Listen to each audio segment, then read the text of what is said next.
29واں پارہ ہے سورۃ المدثر، آیت نمبر 11۔ اعوذ باللہ من الشیطان الرجیم، بسم اللہ الرحمن الرحیم۔ ذرنی ومن خلقت وحیدا وجعلت له مالا ممدودا۔ صدق اللہ العظیم۔ ماقبل اس صورت میں اللہ جل شانہ نے بیان فرمایا کہ اے میرے نبی، لحاف اوڑھنے والے، آپ اٹھ کھڑے ہو جائیے، اپنے رب کی بڑائی بیان کیجئے، اپنے کپڑوں کو پاک رکھیے اور گندگی کو دور پھینکے۔ اسی طرح ایسا احسان نہ کرے کہ پھر آپ زیادتی کا مطالبہ کرے، اپنے رب کے واسطے صبر کا مظاہرہ کرے۔ فرمایا کہ جب سور میں پھونکا جائے گا تو وہ دن کافروں پر بڑا سخت ہوگا اور وہ آسان نہیں ہوگا کافروں کے لیے۔ چونکہ ماقبل صورت کے اندر بھی اللہ جل شانہ نے ایک مضمون بیان فرمایا تھا، اور وہ مضمون یہ تھا وَذَرْنِي وَالْمُكَذِّبِينَ أُولِي النَّعْمَةِ۔ ہم نے دنیا کے اندر جن لوگوں کو نعمتوں سے نوازا، مال و دولت، باغات اور جائیداد سے اور مویشیوں سے اور نقدیات سے نوازا، چاہیے تو یہ تھا کہ یہ اللہ کا شکر ادا کر لیتے اور پیغمبر کی رسالت کا اقرار کرتے ہوئے اللہ پر ایمان لے آتے، پیغمبر کو سچا ثابت کر لیتے، لیکن بجائے پیغمبر کو سچا ماننے کے یہ پیغمبر کو جھٹلاتے رہتے ہیں۔ لہذا آپ مجھے اور ان جھٹلانے والوں کو چھوڑ دیجئے جن کو دنیا کے اندر نعمتوں سے ہم نے نوازا۔ یہاں پر بھی اللہ اسی طرح ایک مضمون بیان فرماتے ہیں ذرنی ومن خلقت وحیدا، چونکہ آپ صلی اللہ تعالی علیہ وسلم کو بتایا گیا کہ آپ کا کام ہے اللہ کا پیغام امت تک پہنچانا، اور اس کے لیے آپ محنت کریں، اور محنت کرتے ہوئے آپ کے سامنے کچھ مشقتیں آئیں گی، آپ کو دشواریاں سامنے آئیں، لیکن آپ نے صبر کا مظاہرہ کرنا ہے۔ لہذا اس حوالے سے آپ صلی اللہ تعالی علیہ وسلم کو جو تکلیف سامنے آئی، ان میں سے ایک تکلیف وہ تھی جو ایک خاص شخص کی طرف سے، اور وہ شخص کون ہے؟ اس کا نام ہے ولید ابن مغیرہ۔ یہ اپنے والد کا اکلوتا بیٹا تھا، اور اللہ پاک نے اس کو 10 بیٹے عطا فرمائے تھے۔ ایک طرف والد صاحب کی میراث میں بہت زیادہ مال مل گیا، پھر یہ خود بھی اپنا بھی مال چلا کے کما چکا، تجارتی حوالے سے شام اور یمن کی طرف اس کے قافلے چلتے رہتے تھے۔ پھر اللہ پاک نے باغات سے نوازا تھا، زمینوں سے نوازا تھا، مویشیوں سے نوازا تھا، کاروبار بھی تھا، اللہ نے نقدیات بھی عطا فرمائے تھے۔ تاریخی اقوال کے اعتبار سے اس زمانے کے اندر 2 کروڑ پاؤنڈ اس کا سالانہ آمدنی انکم ہوا کرتا تھا۔ اللہ نے اتنا پیسہ عطا کیا ہوا تھا، اس لیے بعض لوگ اپنے پیسے کی وجہ سے وہ غفلت کا شکار ہو جاتے۔ نحن اکثر اموالا و اولادا، یہ اس زمانے کے سرمایہ کار لوگوں کا مزاج تھا پیغمبر کے مقابلے میں کہ جی ہمارے پاس پیسہ بہت زیادہ، بندے بہت زیادہ ہے، ہمیں اس کی کیا ضرورت ہے، ہم پھنس گئے، مال استعمال کریں گے، بندے استعمال کریں گے، مال کے ذریعے بچ جائیں گے، افراد کے ذریعے بچ جائیں گے۔ اور مالدار عمومی طور پر وہ اپنے مال کے بڑھانے کی چکر میں رہتا ہے، میرا مال کیسا بڑھ جائے، وہ دنیا کے اندر دین اور آخرت کی طرف رغبت ہی نہیں دیتا ہے۔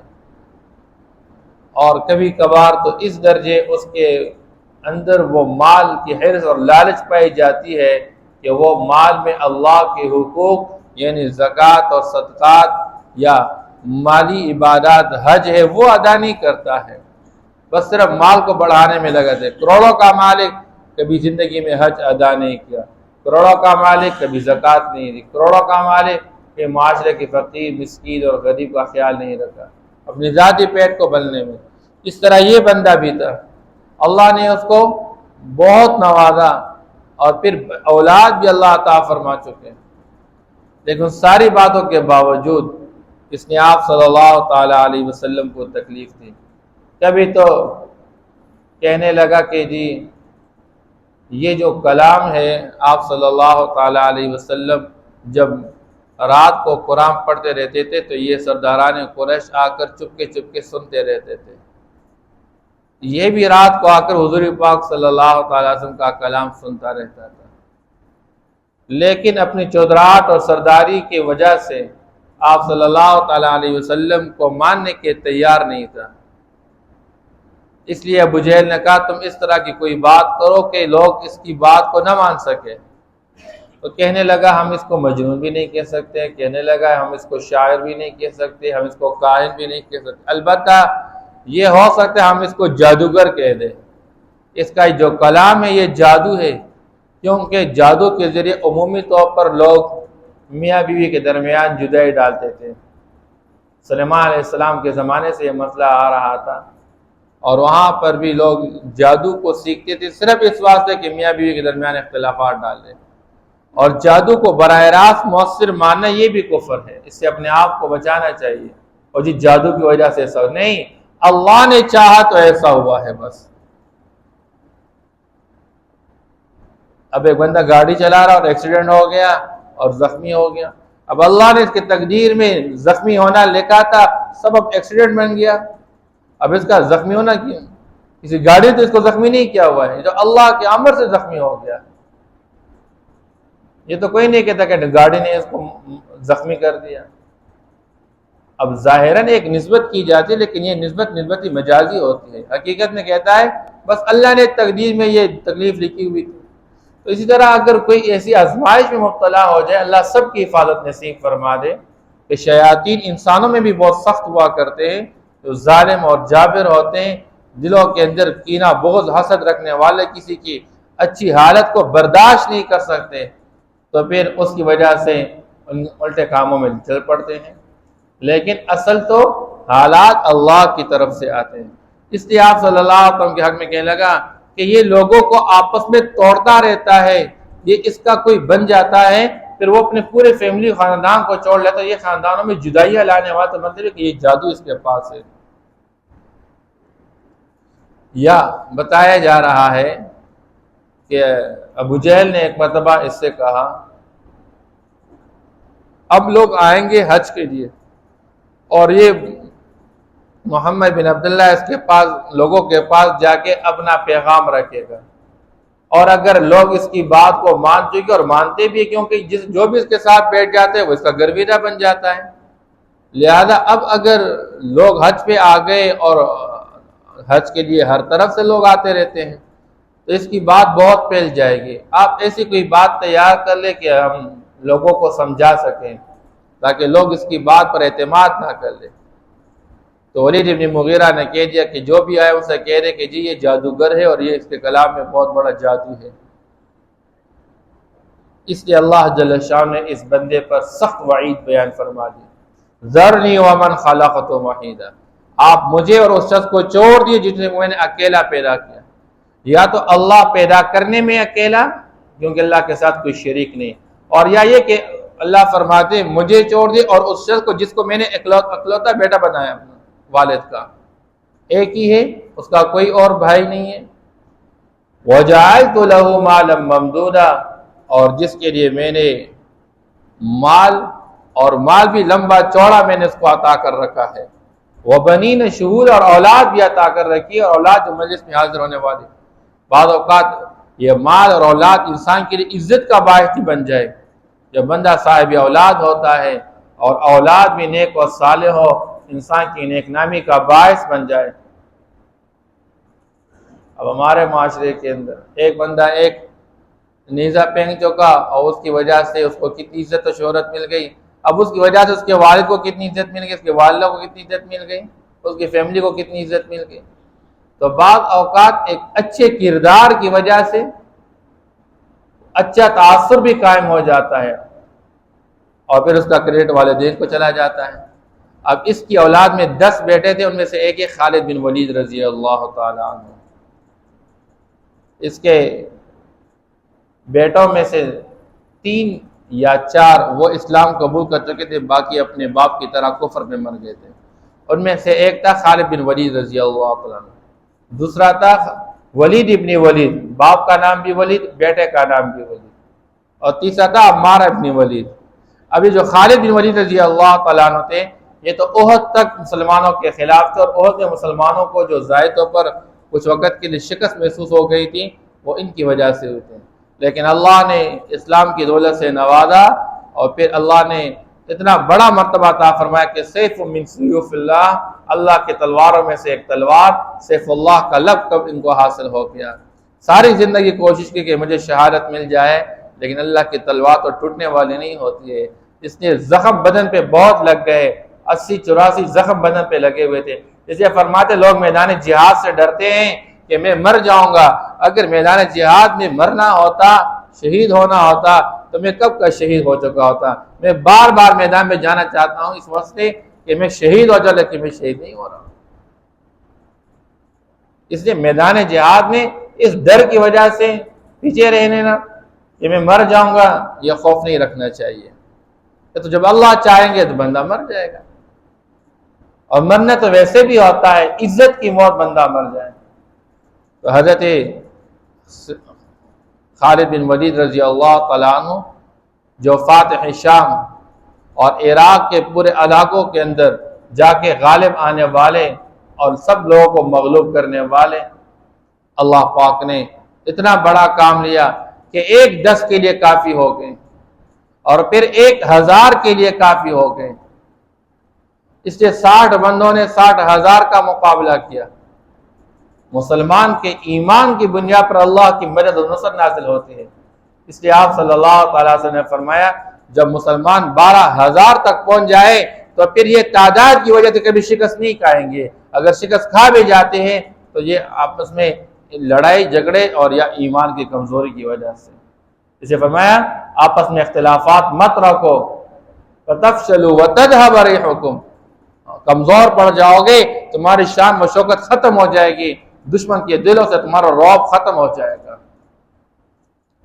تو یہ خالد بن ولید رضی اللہ تعالیٰ عنہ، اور دوسرا بچہ تھا ولید ابن ولید، یہ بدر کے اندر قید کیے گئے تھے، اور جو ہی قید ہو گئے فوراً فدیہ دے کے آزاد، اور فدیہ دینے کے ساتھ ہی مسلمان ہو گئے تھے، اور جو ہی مسلمان ہو گئے اپنی برادری والوں نے ان کو بیڑیوں میں رکھا، باندھ کے رکھا اس کو، اور انجام کار آپ صلی اللہ علیہ وسلم کی محبت اس درجے حاصل تھی کہ حضور کے قدموں میں ان کو دنیا سے رخصتی حاصل ہوئی، اور آپ صلی اللہ علیہ وسلم نے اپنے قمیص مبارک کے اندر کو کفن دیا۔ باپ کس درجے دشمن ہے پیغمبر کا، اور بیٹا کس درجے محبت رکھنے والا ہے کہ کفن اللہ کے رسول نے اپنے گھر سے ان کو عطا کیا، اور اپنی قمیص میں کفن دے چکے۔ بہرحال تو اللہ فرماتے وَبَنِينَ شُهُودًا، اس کی اولاد جو کہ حاضر ہوتی مجلس کے اندر، وَمَهَّدتُ لَهُ تَمْهِيدًا، اور میں اس کے واسطے خوب تیاری کر چکا ہوں، ثُمَّ يَطْمَعُ أَنْ أَزِيدَ، پھر یہ لالچ اور طمع رکھتا ہے دل کے اندر کہ مجھے اور بھی دیا جائے، کہ مجھے اللہ اور بھی دے۔ کلا، ہرگز ایسا نہیں ہے، إِنَّهُ كَانَ لِآيَاتِنَا عَنِيدًا، یہ بات یاد رکھیں، اللہ یہاں علت بیان، یہ ہماری آیات کے ساتھ دشمنی رکھنے والا۔ دنیا کا جتنا بھی مالدار انسان ہوگا، ناز و نعمت کی زندگی گزارنے والا ہوگا، جب اس کے دل میں اللہ اس کے رسول کی دشمنی پیدا ہو جائے، اور قرآن کے ساتھ دشمنی پیدا ہو جائے، یا قرآن کے قانون کو اپنے لیے رکاوٹ کا ذریعہ بنا دے، اور یا قرآن کے حوالے سے اپنے آپ کو ذلیل سمجھے کہ آج ہمیں نئی دنیا کی ضرورت ہے، اور نئے حالات کی ضرورت، نئے نظام کی ضرورت، یہ پرانا قانون ہے اور پرانی باتیں ہیں، اللہ انجام کار اس کو تباہ و برباد کرتے ہیں۔ چند دنوں کی چمک دمک ضرور ہوتی ہے، لیکن انجام یہ ہے کہ وہ تباہ و برباد ہو جائے۔ اسے اللہ فرماتے ہیں إِنَّهُ كَانَ لِآيَاتِنَا عَنِيدًا، یہ ہماری آیات کے ساتھ دشمنی رکھنے والا، سَأُرْهِقُهُ صَعُودًا، یہ دنیا کے اندر اب بلندی کی چوٹی کو چھو جانے والا انسان ہے، لیکن قیامت کے دن ہم اس کو بلندی پہ چڑھائیں گے، اور اوپر چڑھا کے نیچے گرائیں گے، اوپر چڑھا کے پھر نیچے، یہ جہنم کے پہاڑوں پر اللہ اس کو چڑھاتے رہیں گے اور گراتے رہیں گے، یہ ذلیل و رسوا ہوگا۔ حد درجے مشقت والے چڑھانے کے ساتھ ہم اس کو خوب چڑھائیں گے۔ انہو فکر وقدر، اس نے سوچ و فکر اختیار کیا، وقدر اور اندازہ لگایا، فقتل کیف قدر، مارا جائے یہ انسان کیسے اندازہ لگا چکا، ثم قتل پھر مارا جائے یہ انسان۔ اللہ کی طرف سے یہ سخت الفاظ، کیف قدر کیسے یہ اندازہ لگا چکا، ثم نظر پھر یہ دیکھ چکا، نظر ڈال چکا، ثم عبس پھر ترشرو ہو چکا، چیب جبیں ہو چکا، وبصر اور پھر یہ منہ بنا چکا، ثم ادبر پھر پیچھے کی طرف بڑھا، واستکبر اور تکبر کا مظاہرہ کر چکا۔ فقال ان هذا الا سحر یؤثر، یہ ہمارے کلام کے بارے میں کہنے لگا، ان هذا نہیں ہے یہ الا سحر یؤثر مگر یہ کہ ایک جادو ہے جو پہلے سے چلا آ رہا ہے، یہ روایتی جادو ہے، اس کے ذریعے لوگوں کو آپس میں توڑا جا رہا ہے۔ ان هذا الا قول البشر، یہ نہیں مگر ایک بندے کا کلام ہے، ایک انسان کا کلام ہے، ایک انسان کا قول ہے۔ اللہ فرماتے ہیں باوجود سمجھنے کے، روز آ کر پیغمبر کی بات کو سننے کے لیے، پیغمبر کے قرآن کو سننے چپکے رات کو آ کر جمع ہو جاتے تھے، اور پھر بھی سب کچھ کے باوجود ایک غلط اندازہ لگا چکے۔ آج کا معاشرہ بھی ایسا ہی ہے، اللہ معاف کر لے۔ ہمارے پاس قرآن موجود اور قرآن کے متعلق قوانین سارے موجود، لیکن ان ساری چیزوں کے باوجود لوگ منہ موڑ لیتے ہیں۔ اس لیے لوگوں نے قرآن سے منہ موڑ لیا، اللہ نے انجام کار تباہ و برباد کر دیا۔ اس لیے اللہ نے اس بندے کے بارے میں قرآن میں 2 جگہ بہت سخت قسم کے الفاظ استعمال کیے ہوئے ہیں۔ اللہ ہم سب کی حفاظت نصیب فرما دے۔ ذرنی ومن خلقت وحیدا، آپ مجھے اور اس شخص کو چھوڑ دیجئے جس کو میں نے اکیلا پیدا کیا۔ وجعلت له مالا ممدودا، اور میں نے بنایا اس کے لیے لمبا چوڑا مال، یعنی میں نے اس کو لمبا چوڑا مال عطا کیا۔ وبنین شہودا، اور بیٹے بھی عطا کیے جو کہ مجلس میں حاضر ہونے والے۔ ومہدت له تمہیدا، اور میں اس کے واسطے خوب تیاری کر چکا ہوں، اور میں اس کے واسطے ہر چیز خوب ہموار کر چکا ہوں۔ ثم یطمع ان ازید، اور پھر یہ طمع اور لالچ رکھتا ہے کہ میں اور بھی بڑھا دوں۔ کلا، ہرگز ایسا نہیں، انہو کان لآیاتنا عنیدا، یقیناً یہ ہماری آیات کے ساتھ دشمنی رکھنے والا ہے۔ سأرہقہ صعودا، میں قریب اس کو مشقت والی چڑھائی پر چڑھاؤں گا۔ انہو فکر وقدر، لیکن اس نے غور و فکر کیا اور اندازہ لگا چکا۔ فقتل کیف قدر، پس مارا جائے، تباہ و برباد ہو جائے، کیسے اندازہ لگا چکا۔ ثم قتل کیف قدر، پھر تباہ و برباد ہو جائے، مارا جائے یہ انسان، کیسے اندازہ لگا چکا۔ ثم نظر، پھر یہ دیکھ چکا، نظر ڈال چکا۔ ثم عبس وبصر، پھر یہ ترشرو ہو چکا اور منہ بنا چکا۔ ثم ادبر واستکبر، پھر یہ پیٹ پھیر چکا اور تکبر کا مظاہرہ کر چکا۔ فقال ان هذا الا سحر یؤثر، کہنے لگا یہ نہیں مگر ایک جادو ہے جو کہ پہلے سے چلا آ رہا ہے، یعنی روایتی جادو ہے۔ ان هذا الا قول البشر، یہ نہیں مگر ایک انسان کا قول۔ صدق اللہ۔